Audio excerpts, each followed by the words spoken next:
ನಿಮಗೊಂದು ಚಿಕ್ಕ ಸಲಹೆ ಕೊಡಬೇಕಿತ್ತು. ಸಲಹೆ ನನಗೆ? ಯಾ, ಬೇರೆ ಯಾರಿಗೆ ಹೇಳಿದ್ರು ಪ್ರಯೋಜನ ಇಲ್ಲ, ಅದಕ್ಕೆ ನಿಮ್ಗೆ ಹೇಳೋಣ ಅಂತ ಬಂದೆ. ಈಗ ತಾನೇ ಇಲ್ಲಿ ಕಾಲಿಡ್ತಾ ಇದೆಯಾ, ಆಗ್ಲೇ ಸಲಹೆ ಕೊಡ್ತೀಯಾ? ಈ ಆಫೀಸಲ್ಲಿ ಹೇಗೆ ವರ್ಕ್ ಮಾಡಬೇಕು ಅಂತ ತಿಳ್ಕೊಳ್ಳೋದಕ್ಕೆ 1 ವಾರ ಬೇಕು ನಿನಗೆ. ಅಂಥದ್ರಲ್ಲಿ ನನಗೆ ಹೇಳೋಷ್ಟು ಕ್ರೆಡಿಬಿಲಿಟಿ ಬಂತಾ ನಿಂಗೆ? ನೀವು ಆ ಮ್ಯಾನೇಜರ್ ತರ ಬಿಹೇವ್ ಮಾಡಬೇಡಿ sir. I thought you are different. ನನಗೆ ಹೇಳಕ್ ಬರಬೇಡ ನೀನು.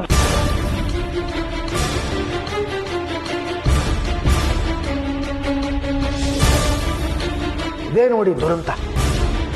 ಜಗತ್ತು ಹೇಗೆ ಅಂತಂದ್ರೆ, ಸಾಧನೆ ಮಾಡಿರೋರು ಅತ್ಯಂತ ಸಾಮಾನ್ಯ ವಿಚಾರ ಹೇಳಿದ್ರು ಅದೇನೋ ಅಸಾಮಾನ್ಯ ವಿಚಾರ ಅನ್ನೋ ತರ ಜಗತ್ತು ಅದನ್ನ ಕೊಂಡಾಡೋದು. ಆದ್ರೆ ಅದೇ ಒಬ್ಬ ಸಾಮಾನ್ಯ ವ್ಯಕ್ತಿ ಅಸಾಮಾನ್ಯ ವಿಚಾರ ಹೇಳಿದ್ರು ಜಗತ್ತು ಅದನ್ನ ಕೇರೆ ಮಾಡಲ್ಲ. ಕಡೆ ಪಕ್ಷ ಒಂದ್ಸಲ ಕೇಳಬೇಕು ಅನ್ನೋ ತಾಳ್ಮೆನೂ ತೋರ್ಸಲ್ಲ.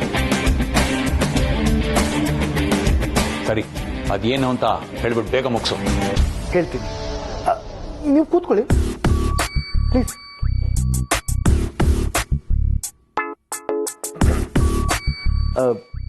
ನೋಡಿ ಸರ್, ನೀವು ನಮಗೆ ಕೊಟ್ಟಿದ್ದು ತುಂಬಾ ಹಳೆಯ ಕಾಲದ ಕಂಪ್ಯೂಟರ್ಗಳು.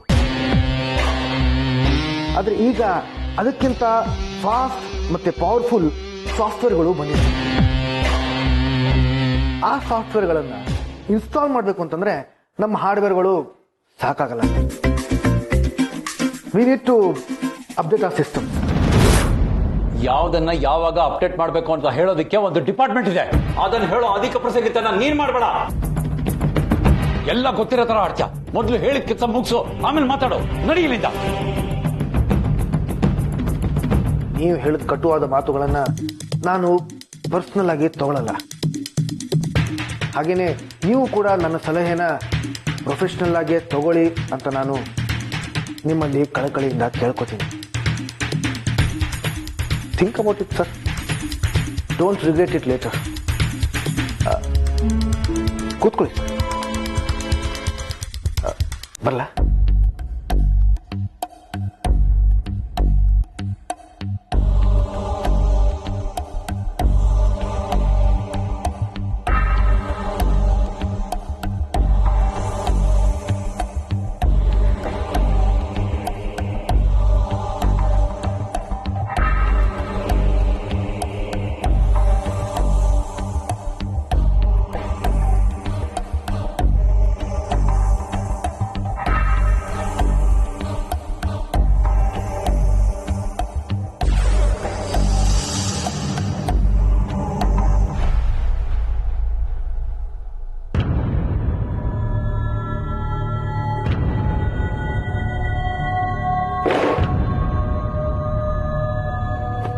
ಏನಪ್ಪ ದೊರೆ, ಹೋಗ್ಬೇಕಾದ್ರೆ ಅರೇಬಿಯನ್ ಕುದುರೆ ತರ ಹೋದೆ, ಬರ್ಬೇಕಾದ್ರೆ ಮರುಭೂಮಿಯಿಂದ ಬಂದು ನಂಗೆ ಬರ್ತಿದ್ಯಾ?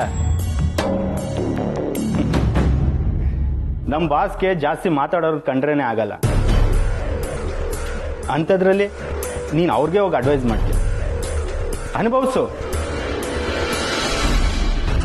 ಏನ್ ಇಷ್ಟೊತ್ತಾದ್ರೂ ಕಂಪ್ಯೂಟರ್ ಸ್ಟಾರ್ಟೇ ಆಗ್ತಿಲ್ಲ? ಹಲೋ.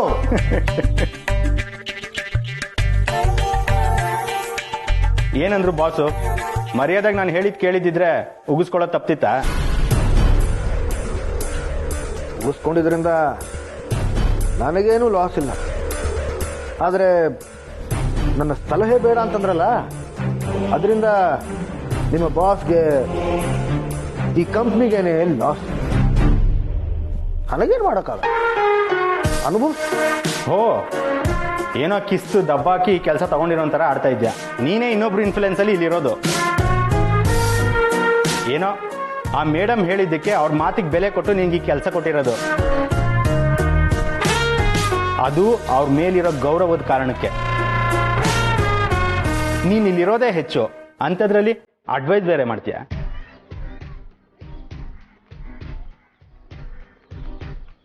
ಮೇಡಮ್? ಯಾವ ಮೇಡಮ್? ಗೊತ್ತಿಲ್ದಂಗೆ ನಾಟಕ ಮಾಡಬೇಡ. ರಾಜನಂದಿನಿ ಮೇಡಮ್.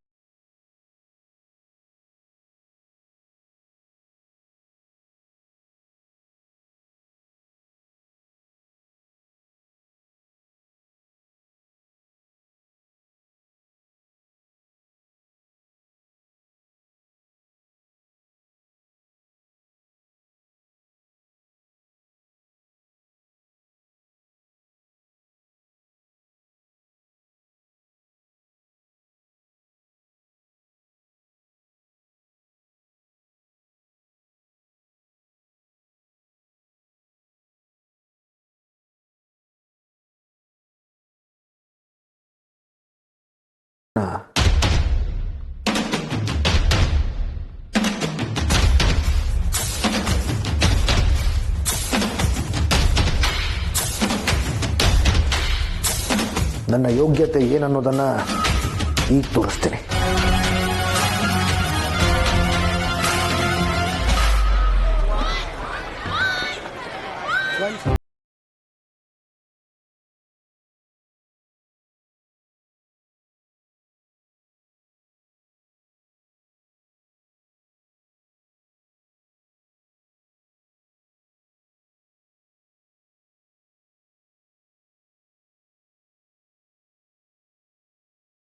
ಬಿಸಾಕ್ಬಿಟ್ರೆ ತಮ್ಮ ಹೊಟ್ಟೆಗೆ ಯಾವ್ದ್ರಲ್ಲಿ ಬೇಯಿಸಾಕ್ಲಿ ತಗಡಂತೆ.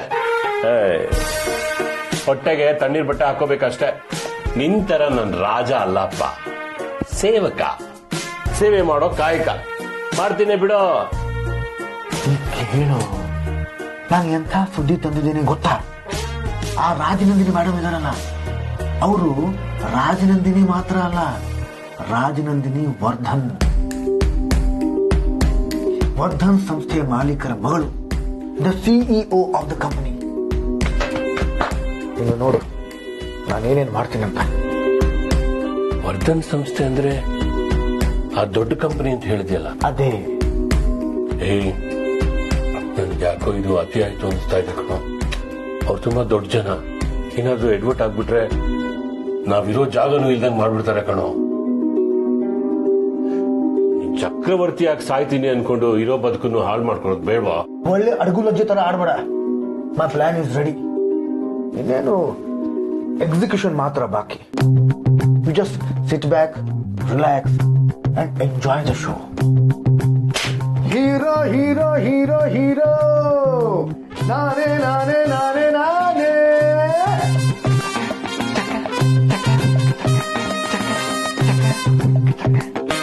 ಇವನು ಮಾತಾಡೋದೇ ಅರ್ಧಕ್ಕರ್ಧ ಅರ್ಥ ಆಗಲ್ಲ. ಏನೇನ್ ಮಾಡ್ತಾನೆ ಅನ್ನೋದು ಅರ್ಥ ಆಗತ್ತಾ? ನನ್ ಯಾವ್ದಕ್ಕೂ ಒಂದ್ಸಲ ಆ ಪೀರ್ ಬಾಬನ್ ಕೇಳ್ಕೊಳ್ಳೋದೇ ಒಳ್ಳೇದು.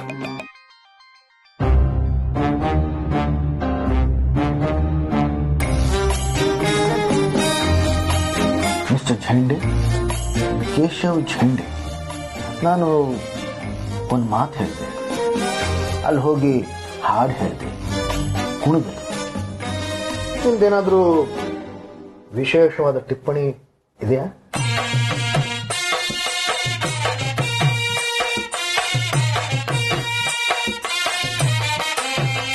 ಕನಸು ಕಾಣೋನ್ಗೆ ಅಸಾಧ್ಯವಾದ್ದು ಯಾವುದೂ ಇಲ್ಲ.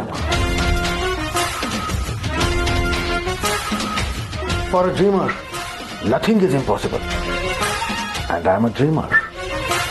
ನಾನು ಕಲ್ಲಲ್ಲಿ ದೇವರನ್ನ ಕಾಣೋನಲ್ಲ, ದೇವರನ್ನ ಪ್ರಚಾರ ಮಾಡೋ ಮಧ್ಯವರ್ತಿಗಳಿಗೆ ಮರಳಾಗೋನೂ ಅಲ್ಲ. ನಾನು ಕನಸುಗಾರ. ನನ್ನ ಕನಸುಗಳನ್ನ ಯಾರು ನನ್ನಿಂದ ಕಸಿಯೋಕ್ಕಾಗಲ್ಲ.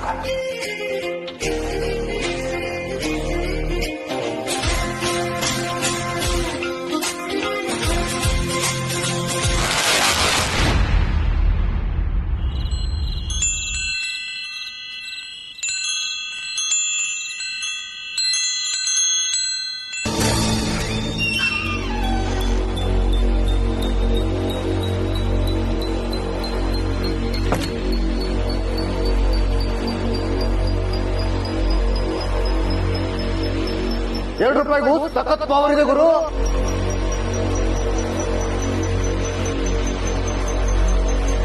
ಸುಭಾಷ್ ಪಾಟೀಲ್.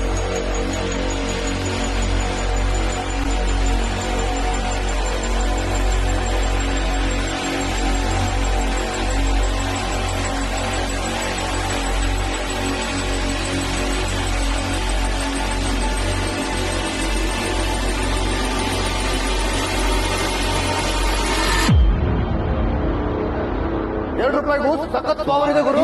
ಹೀಗೆ ನೀವು ಕಸ್ಟಮರ್ಸ್ ಬಗ್ಗೆ ಹೇಗೆ ಯೋಚನೆ ಮಾಡ್ತೀರಾ? ಈಗ ಯಾಕಂದ್ರೆ ಕಸ್ಟಮರ್ ಇನ್ನು ಇಂಟರ್ವ್ಯೂ ನಾವೀಗ 2000 ಇಸ್ವಿ ಹತ್ತ ಹೋಗ್ತಾ ಇದೀವಿ.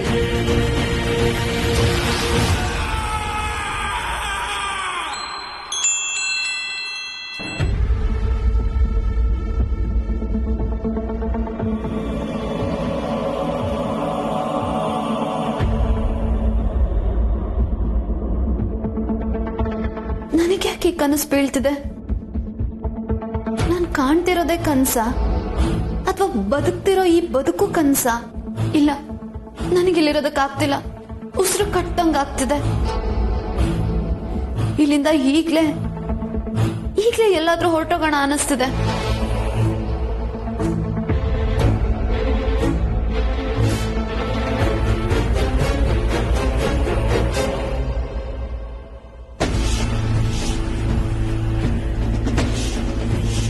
ನನ್ ಕನ್ಸಲ್ಲಿ ಬರ್ತಿರೋದೆಲ್ಲ ನಿಜವಾಗ್ಲೂ ನಡೆದಿದೆ ಅಂದ್ರೆ ಅದನ್ನ ಯಾರ ಹತ್ರ ಕೇಳೋದು? ಜಲಂಧರ್, ಕನ್ಸಲ್ಲಿ ಜಲಂಧರು ಇದ್ರು.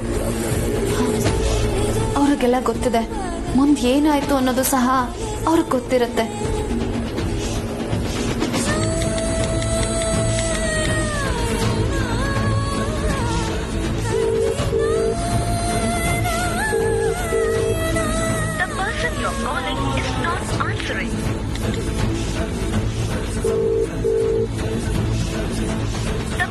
You're calling is not answering.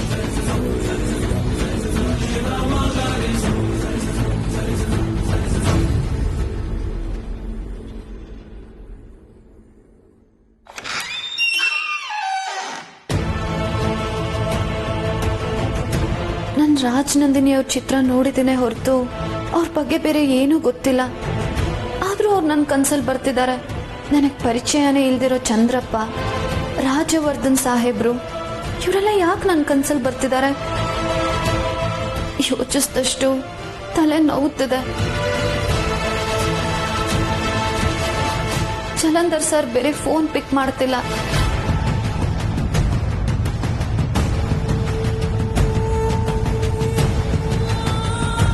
ನೀವು ಕರೆ ಮಾಡುತ್ತಿರುವ ವ್ಯಕ್ತಿಯು ಇದ್ರ ಬಗ್ಗೆ ಅವರನ್ನೇ ಕೇಳಬೇಕು.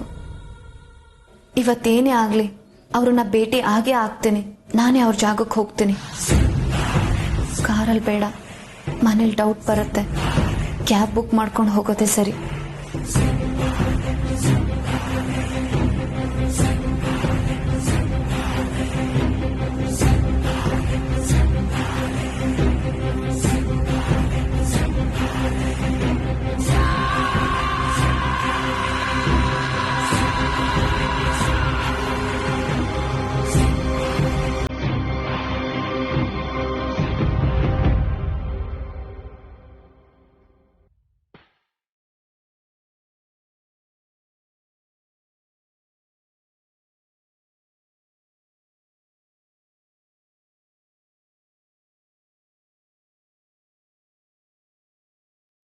ಇಷ್ಟೊತ್ತಲ್ಲಿ ಡೋರ್ ಓಪನ್ ಮಾಡಿದವ್ರು ಯಾರು?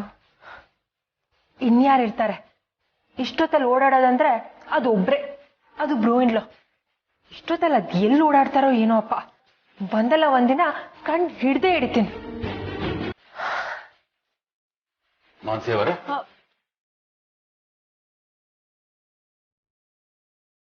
ಹೊಸ್ಮನಿ ನೀವಾ? ಡೋರ್ ಯಾಕೆ ಓಪನ್ ಇಟ್ಟಿದ್ದೀರಾ? ನಾನಲ್ಲ ಮಾನ್ಸಿಯವರ, ಏನು ಸಪ್ಪಳಾತಂತ ನಾ ಬಂದಿರಿ.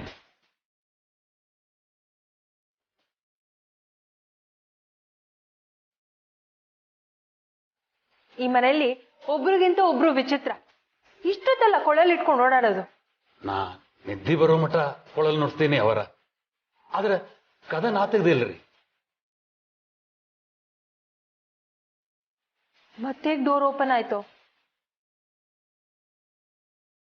Leave it. ಈ ಮನೇಲಿ ಯಾವ ಪ್ರಶ್ನೆಗೂ ಉತ್ತರ ಸಿಗಲ್ಲ ಅನ್ನೋದು ಒಂದೇನೆ ಎಲ್ಲಾ ಪ್ರಶ್ನೆಗೂ ಉತ್ತರ.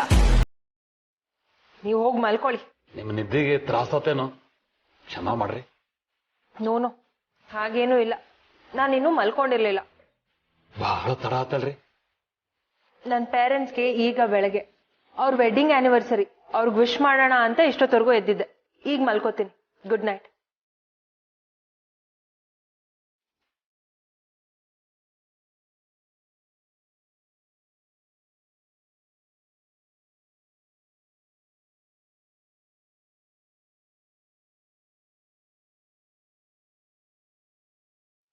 ಬಾಗ್ಲ ನಾ ಸರಿಯಾಗಿ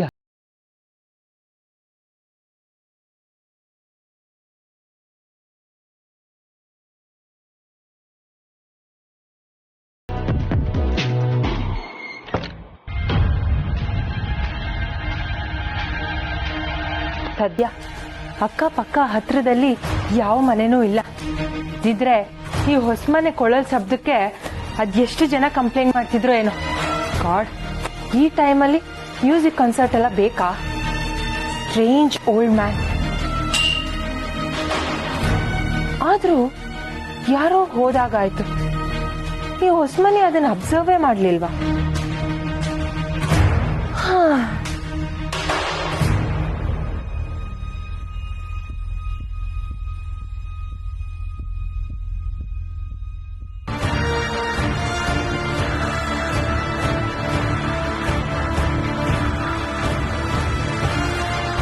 ಅರೆ, ಇದು ಅನು. ಇವಳು ಯಾಕೆ ಕ್ಯಾಬಲ್ಲಿ ಹೋಗ್ತಿದ್ದಾಳೆ? ಮನೇಲಿ ಇಷ್ಟೊಂದು ಕಾರ್ ಇದ್ರು ಕ್ಯಾಬಲ್ಲಿ ಹೋಗೋಂಥದ್ದೇನಿದೆ? ಇವಳಿಗೇನಾದ್ರು ಹುಚ್ಚಿಗೆ ಚಿಡ್ದಿದ್ಯಾ? ಅಥವಾ ಇಸ್ ಶಿ ಇನ್ ಟ್ರಬಲ್?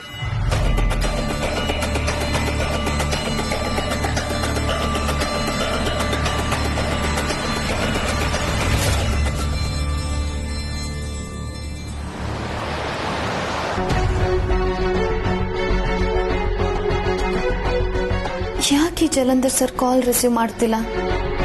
ಛೆ.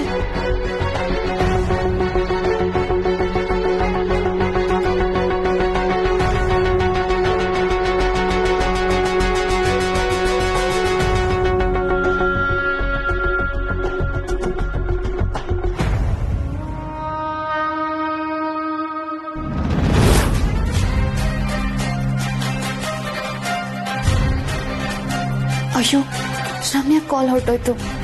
ಇಷ್ಟೊತ್ತಲ್ಲಿ ಕಾಲ್ ಬಂದಿದ್ ನೋಡಿದ್ರೆ ಅವಳು ಗಾಬರಿ ಆಗ್ತಾಳೆ.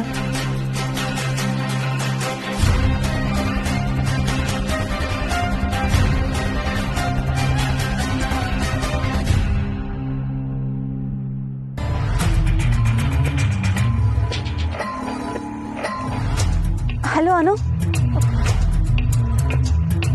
ಕಟ್ ಮಾಡ್ಬಿಟ್ಲಾ? ಜುಳಿನ್ ಮಿಸ್ ಕಾಲ್ ಕೊಟ್ಲಾ? ರಮ್ಯಾ, ಅನು ಕಾಲ್ ಮಾಡಿದ್ಲಾ? ಹ್ಞೂ ಕಣೋ, ಆದ್ರೆ ರಿಸೀವ್ ಮಾಡೋ ಅಷ್ಟರಲ್ಲಿ ಕಟ್ ಮಾಡ್ಬಿಟ್ಲು. ಇಷ್ಟೊತ್ತಲ್ಲ, ಏನಾದ್ರೂ ಪ್ರಾಬ್ಲಮ್ಮಾ? ಗೊತ್ತಾಗ್ತಿಲ್ಲ ಕಣೋ. ರಿಟರ್ನ್ ಕಾಲ್ ಮಾಡ್ಲಾ ಬೇಡವಾ ಅಂತ ಕನ್ಫ್ಯೂಸ್ ಆಗ್ತಿದೆ.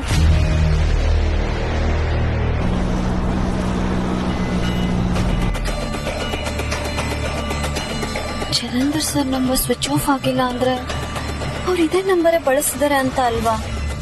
ಆದ್ರೆ ಯಾಕೆ ಕಾಲ್ ಪಿಕ್ ಮಾಡ್ತಿಲ್ಲ?